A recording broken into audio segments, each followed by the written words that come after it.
never settle. It is the core of the OnePlus philosophy, the mantra that, to some, makes it more than just another smartphone company. But OnePlus has settled, in some sense. It's traded the brash and bold claims of its youth for the calm consistency of maturity, churning out phones year after year that deliver on its central promise of value. So from a storytelling perspective, the OnePlus 6 is frustratingly predictable, because what it is what it's always been. More smartphone for less money. So the narrative is predictable too. It's one of the best buys in wireless. Again. I'm Mr. Mobile. This is the OnePlus 6 review.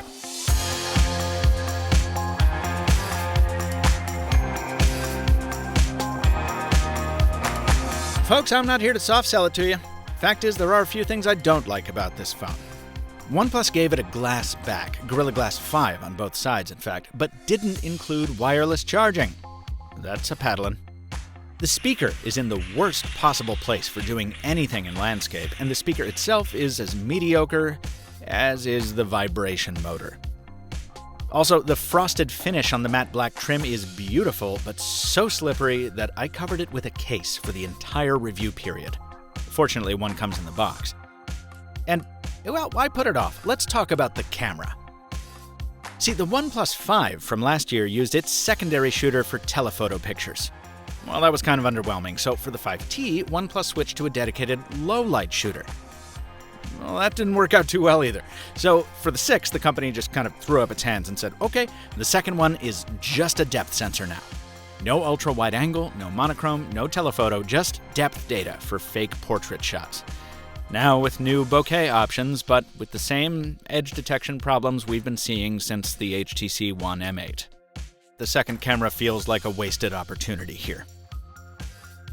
Now here comes the turn. The primary camera has enough improvements to make me forget all about the squandered potential of the secondary. I'm talking mainly about video. Optical stabilization makes its return and makes for very smooth footage, while a new 4K mode lets you shoot at 60 frames a second for up to 5 minutes. That's a combination of smoothness and sharpness better seen than talked about, so take it in for a few seconds here without me talking over it.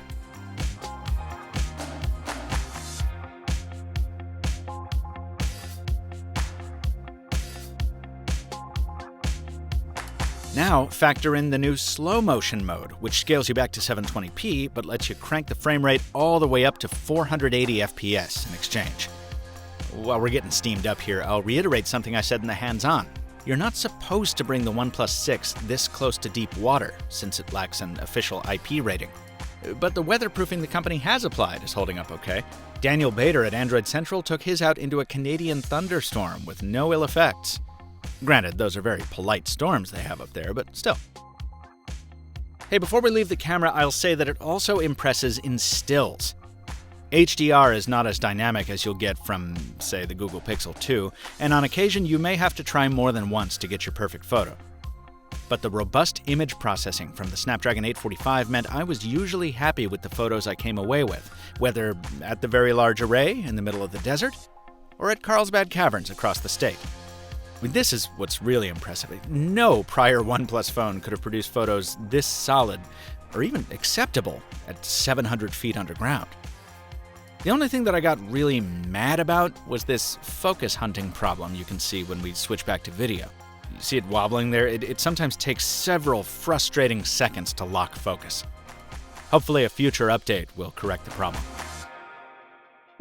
Speaking of updates, the OnePlus 6 will get the next major version of Android, so I didn't really play much with the new gesture controls, as they'll likely be superseded by whatever Android P does. For the most part, the rest of the software is unchanged, which is a good thing. I was happy to apply my usual cocktail of dark theme, green accent color, and purple LED notifications, and nothing I did to the phone could slow down its speedy responsiveness. I'll invoke the Pixel again to say this is the fastest phone short of that, and honorable mention to the Razr phone. I showed you the spec sheet last week, but it's impressive enough to bring it back again. No one else is offering this kind of power at this price, which might perk you up if you're into gaming.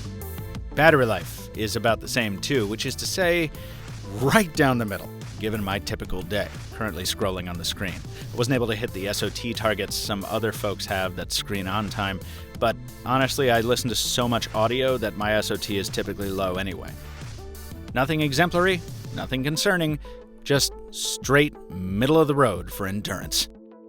When you do plug in, dash charge is also unchanged. The phone stays cooler than most because the circuitry that regulates the replenishment lives in the adapter, not in the phone body. So you can keep playing your game or watching your video without your device slowing down due to thermal throttling. Now, the dark side to this is that while all the older chargers lying around your house will charge the OnePlus 6, they'll do it slowly. You need both a OnePlus adapter and the thicker cable for dash charge to work. Which means if you want to do the dash, you gotta drop the cash. Don't act like you didn't see this segue coming. You'll have the cash left over if you get a OnePlus 6. Folks, $529 is the starting price, though I reviewed a slightly pricier version.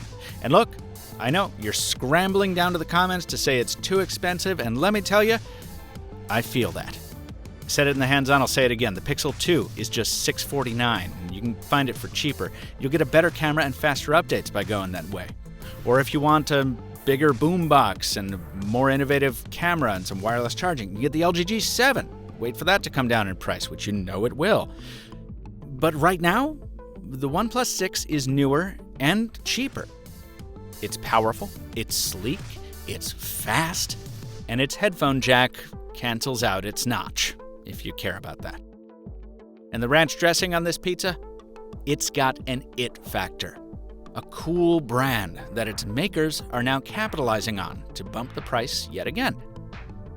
I don't really like it, but I can't say it's not worth it. Because it is. You know what's coming next, because you always tell me it's your favorite part of the video. The D-brand spot. But seriously, D-brand's vinyl skins are the best in the business. And they will save you from dropping this slick brick. You'll look pretty cool sporting one too, especially since you'll avoid scratches like this one, which came from who knows where, even though I had a case on the thing the whole time.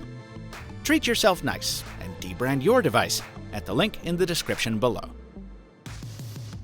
Got questions on call quality? I missed that one. Fingerprint speed? Face unlock? Yeah, where was that? Hey, couldn't fit a lot into the script, folks. This is how it goes. But that's what the comments are for. Drop your question below, friends, and I'll do my best to answer it for you.